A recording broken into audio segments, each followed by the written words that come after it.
Bonjour à toutes et à tous. Me revoilà pour un nouvel épisode dont je vous ai parlé la dernière fois.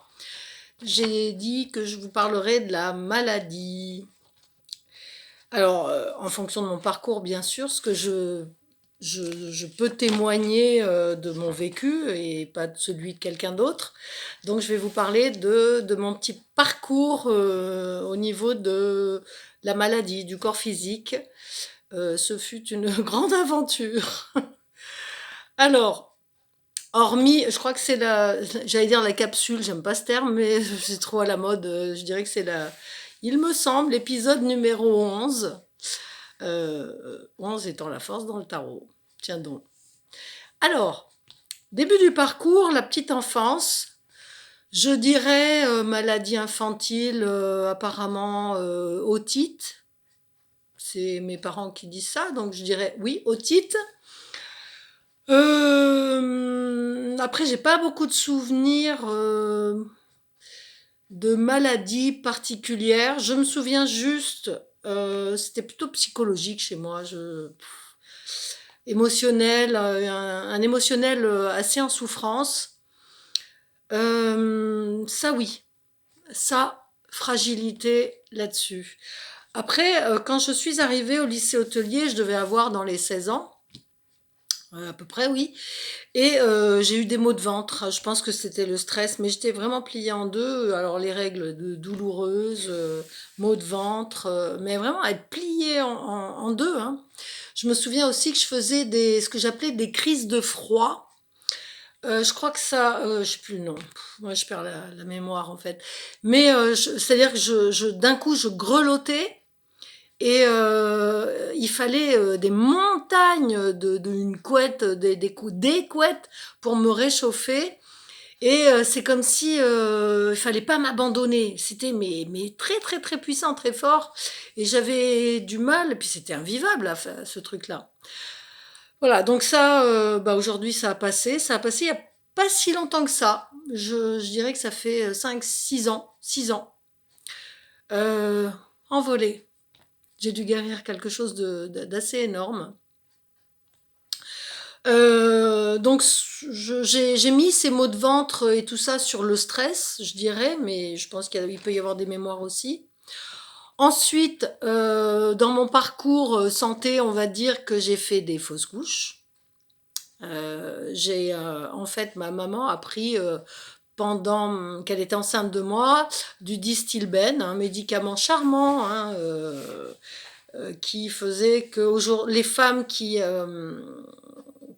enfin, les filles des mères qui avaient pris ce médicament, là, le Distilbène, qui était fait pour que je m'accroche, puisque je voulais pas m'accrocher.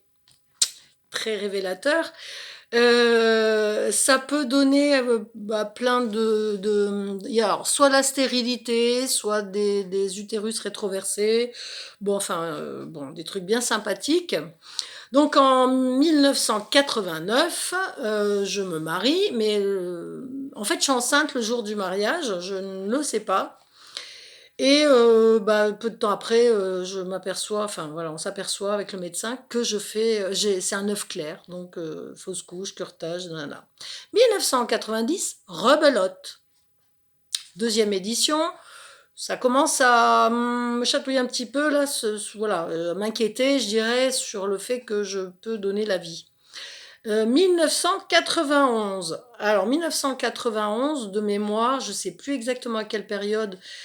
Si je calcule bien, ma fille est née en janvier, donc elle a dû être conçue à peu près en avril. J'ai perdu, ça devait être 1 mois et demi après la grossesse, enfin après avoir découvert, j'ai perdu un caillot de sang. Et là, je vais vous dire, hein, très honnêtement, j'étais aux toilettes et je vois ce caillot de sang et je me dis, waouh, c'est un fœtus. C'est ce qui m'est venu tout de suite dans la tête. Et j'étais embêtée avec mon caillot de sang. Je ne savais pas quoi en faire. J'étais là, bon, alors est-ce que je vais le faire analyser? Non, je savais. Qu'est-ce que j'en fais? Je ne vais pas garder un caillot de sang. Bah, je le mets dans les toilettes et je tire la chasse. Bon, j'étais pas très branchée à l'époque. Qu'est-ce que je fasse d'un caillot de sang? Et je vais voir le médecin qui me dit, ben non, non, non, vous êtes bien enceinte. Ah, d'accord, mais c'était quoi? Oh, c'est rien, c'est un bouchon muqueux.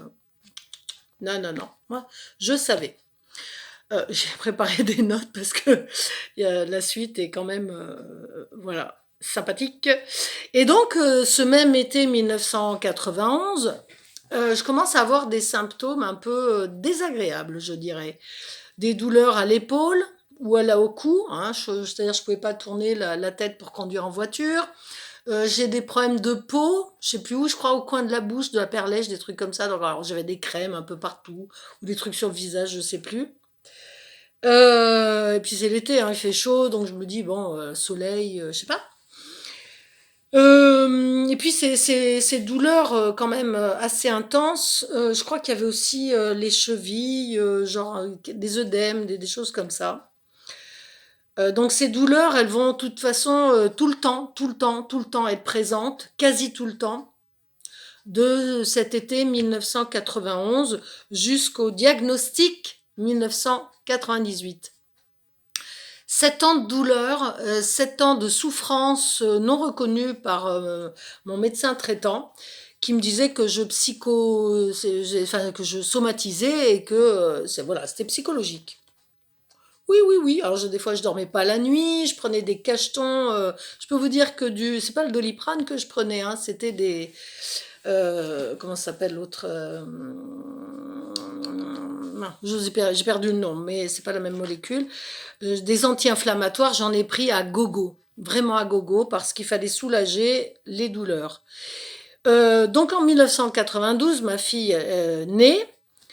Euh, donc toujours, je dirais, ces problématiques de peau qui se traduisent un petit peu ailleurs dans le dos, il me semble.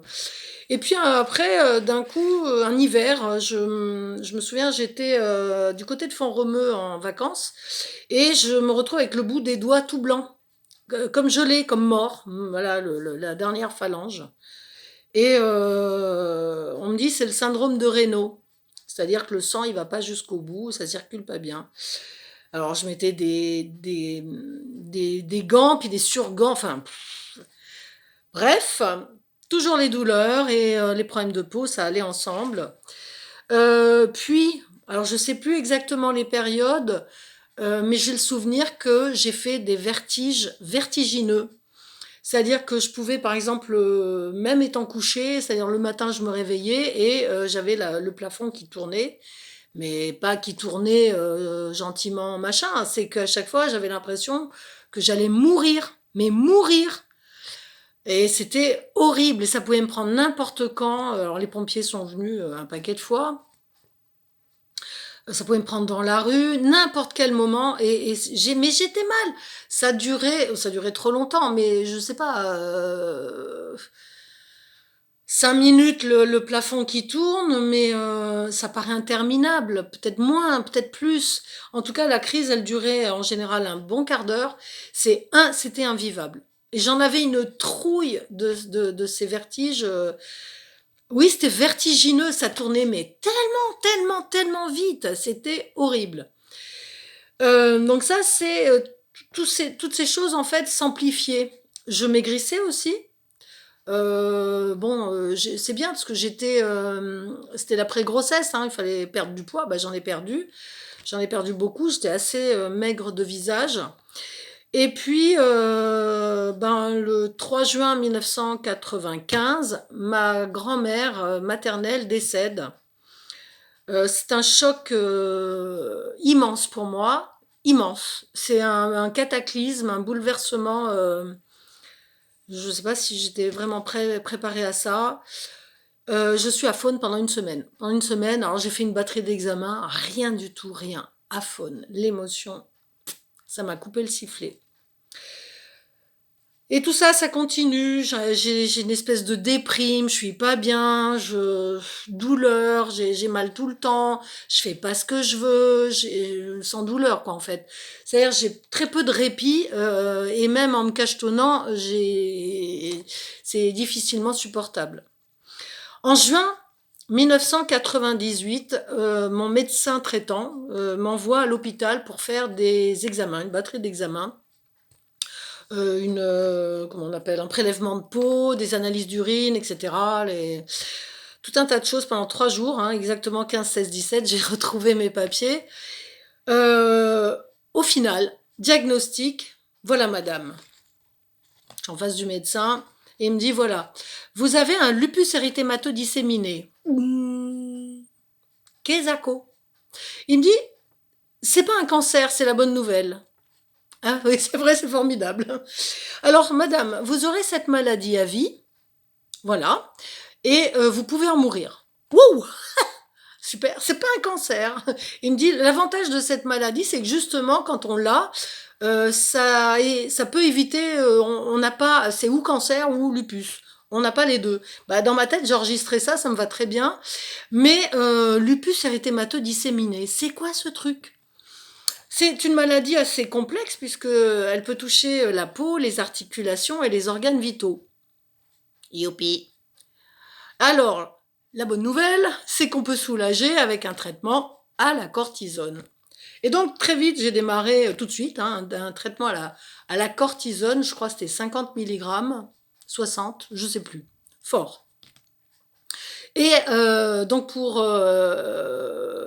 il fallait faire un régime sans sel en même temps, donc bouleversement. Euh, ouais, vraiment gros bouleversement et intérieur aussi. Et en même temps, c'était bien. Et je me souviens que j'avais croisé mon médecin et je lui avais dit, voilà madame, je ne psychote pas, j'ai bien une maladie, merci. Vous ne m'avez pas reconnue dans mes douleurs, mais aujourd'hui je suis reconnue. Bon, elle s'est excusée quand même. Docteur Delabarre à Créon, mémoire. Voilà, donc le diagnostic est posé et bah là, on va dire que le travail commence, le travail de guérison. Alors le travail de guérison, en fait, je l'ai accompagné. D'ailleurs, je vais faire une autre vidéo, ce sera plus simple sur YouTube. Je préfère faire des vidéos plus courtes. On se retrouve pour la suite de l'épisode 11, pour l'épisode 12. À tout de suite!